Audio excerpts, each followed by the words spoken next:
Alhamdulillah Alhamdulillahilladzi arsala rasulahu bil huda wa dinil haqq liyuzhirahu 'ala ad-din kullihi walau karihal musyrikun. Ashhadu an la ilaha illallah wahdahu la syarika lah wa ashhadu anna sayyidana Muhammadan 'abduhu wa rasuluh. Allahumma shalli wa sallim wa barik ala sayyidina Muhammad wa ala alihi wa ashabihi wa man tabi'ahum bi ihsan ila yaumiddin. Amma ba'd.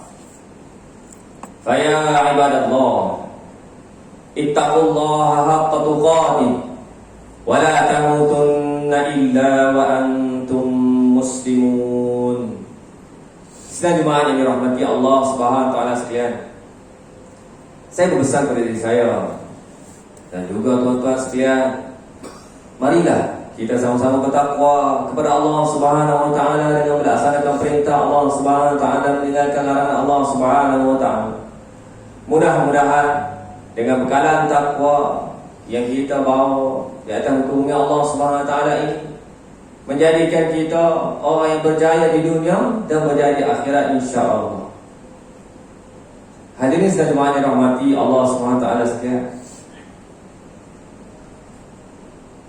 barang siapa yang memakmurkan masjid dengan melaksanakan solat secara berjemaah, mempelajari ilmu agama dan sebagainya, maka dia ini adalah orang-orang yang benar-benar beriman kepada Allah Subhanahu wa taala dan beriman dengan hari akhirat. Ianya adalah suatu tanda, ianya adalah satu bukti bahawa mereka itu, kita itu adalah orang yang beriman dengan Allah Subhanahu wa taala dan beriman dengan hari akhirat. Sebagaimana firman Allah Subhanahu wa taala di dalam surah At-Taubah ayat ke-18, A'udzu billahi minasy syaithanir rajim. Innama ya'muru masajidallahi man amana billahi wal yawmil akhir wa aqamas salata wa ataz zakah wa lam yakhsha illa Allah fa'asa ulaika an yakunu minal muhtadin. Sadaqallahu azim. Hanya sahaja yang layak memakmurkan, yakni menghidupkan masjid-masjid Allah itu ialah orang-orang yang beriman kepada Allah dan hari akhirat, serta mendirikan salat dan menunaikan zakat, dan tidak takut melainkan hanya kepada Allah Subhanahu wa taala. Dengan adanya sifat-sifat yang tersebut, maka adalah diharapkan mereka menjadi dari golongan yang mendapat petunjuk. Selain daripada itu, ganjaran pahala juga diberikan oleh Allah Subhanahu wa taala kepada mereka yang melaksanakan solat berjemaah. Sebagaimana Rasulullah sallallahu alaihi wasallam bersabda, "Salatul jama'ati tafdulu salatal fardhi bi 27 darajah." Salat secara berjemaah ganjarannya melebihi salat secara berseorangan dengan diberi ganjaran sebanyak 27 darjah. Hadis riwayat Imam Al-Bukhari. Inilah ganjaran yang diberikan kepada sesiapa yang mendirikan solat fardu secara berjemaah, melebihi orang yang mendirikan solat fardu secara bersendirian. Oleh itu, mengapakah ada di kalangan kita yang mensia-siakan peluang yang besar? Hadirin sekalian jemaah yang dirahmati Allah Subhanahu wa taala sekalian, kita berada dalam bulan Zulhijjah, yang mana rata-rata kita diperingatkan dengan kisah Nabi Ibrahim alaihissalam bersama dengan anaknya Nabi Ismail alaihissalam. Nabi Ibrahim di dalam Al-Quran banyak episod-episod cerita tentang baginda. Salah satu daripada peristiwa penting yang berlaku dalam perjalanan hidup Nabi Ibrahim alaihissalam ialah pembinaan Kaabah. Kita semua tahu bagaimana Nabi Ibrahim alaihissalam membina Kaabah, meletakkan batu asas Kaabah bersama-sama dengan Nabi Ismail alaihissalam. Dan sehingga sekarang manusia seluruh dunia mendirikan ibadah solat menghadap ke arah Kaabah, seluruh dunia, tanpa mengira bangsa, tanpa mengira nationality, negara, seluruh dunia menghadap ke Kaabah, menunjukkan bahawa betapa pentingnya kesatuan ini dibina. Dan masjid inilah merupakan institusi, tempat yang sangat penting untuk kita jaga betul-betul dan memberi perhatian kepadanya. Begitulah juga yang kita dengar cerita dalam sirah Rasulullah sallallahu alaihi wasallam yang kita sayangi, yang kita cintai. Apabila Nabi sallallahu alaihi wasallam berhijrah ke kota Madinah, sampai di Madinatul Munawwarah, Nabi sallallahu alaihi wasallam membina masjid yang kekal sehingga sekarang, yang mana kita pergi menziarahi dinamakan sebagai Masjid Nabawi. Sampai situ Nabi SAW membina masjid itu, menunjukkan betapa pentingnya masjid dan ia yang sangat penting kepada kita semua untuk kita makmurkan. Bagaimana ayat yang kita sebut awal tadi, tanda orang yang beriman kepada Allah SWT dan hari akhirat ialah dia makmurkan masjid.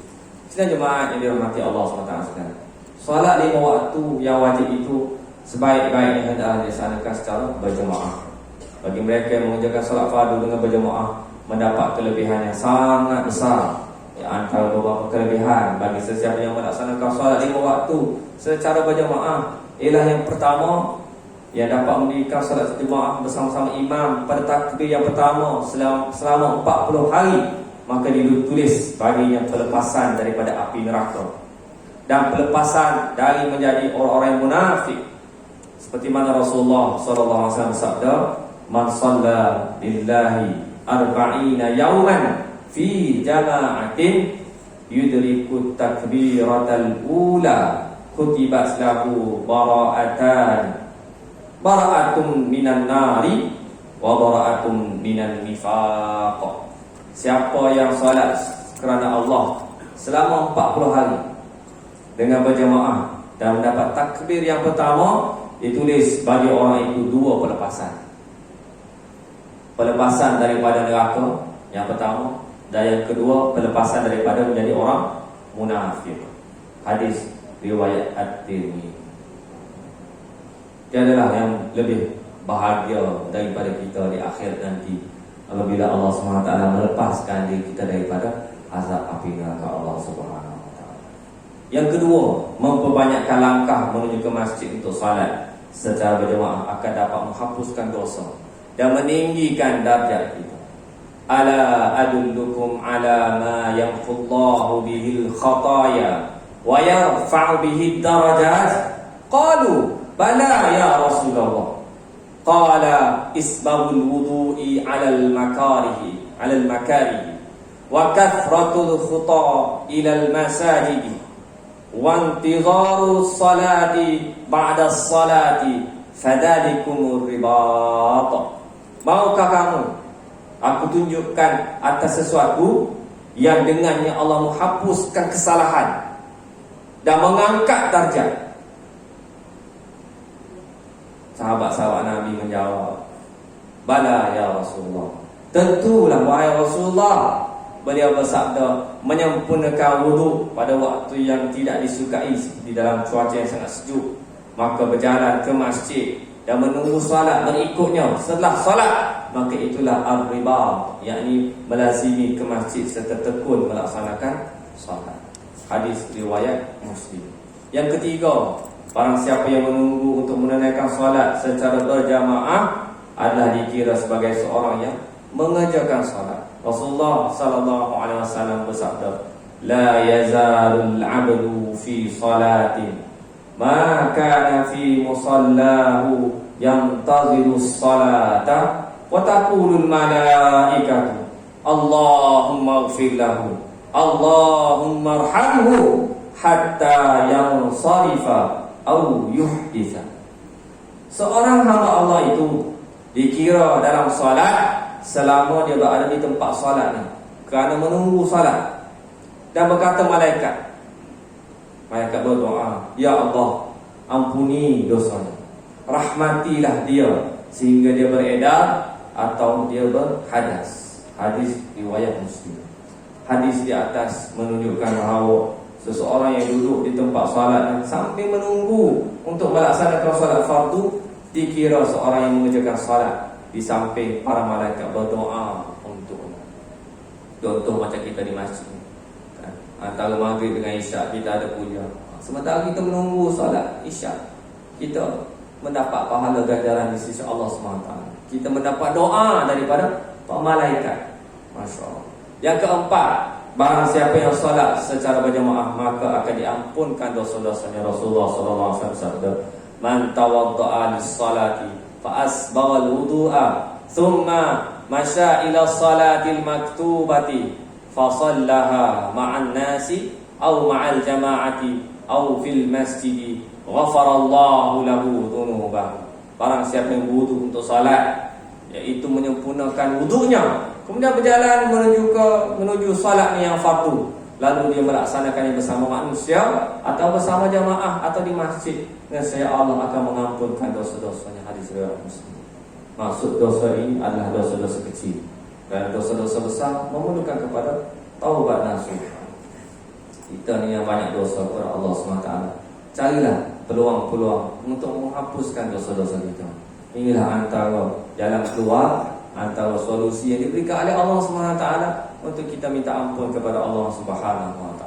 Sedang jemaah yang dirahmati Allah SWT sekalian, inilah antara beberapa kelebihan salat berjamaah. Betapa besarnya kelebihan-kelebihan yang akan kita perolehi apabila kita dapat melaksanakan salat secara berjamaah di masjid. Namun pada hari ini begitu ramai di kalangan kita leka, lalai untuk menunaikan salat secara berjamaah. Keadaan ini ternyata berbeza dengan orang yang benar-benar beriman, kerana mereka tahu menilai ganjaran serta kelebihan salat secara berjamaah di masjid, seperti mana yang diberitahu oleh Nabi Muhammad SAW. Oleh itu, marilah kita sama-sama merebut peluang yang ada ini, salat secara berjamaah di masjid sebelum ajal menjemput kita. Allah SWT berfirman dalam surah Al-Baqarah ayat yang ke-43, wa aqimus salah wa atuz zakah warka'u ma'ar raki'in.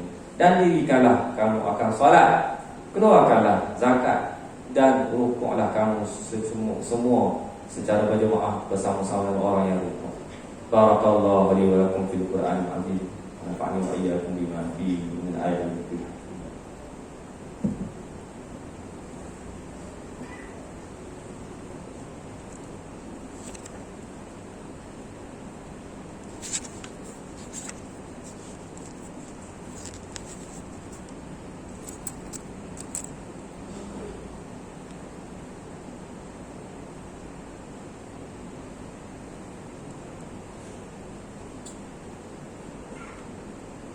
Alhamdulillah, nahmaduhu wa nasta'inuhu wa nasta'hihi wa nastaghfiruh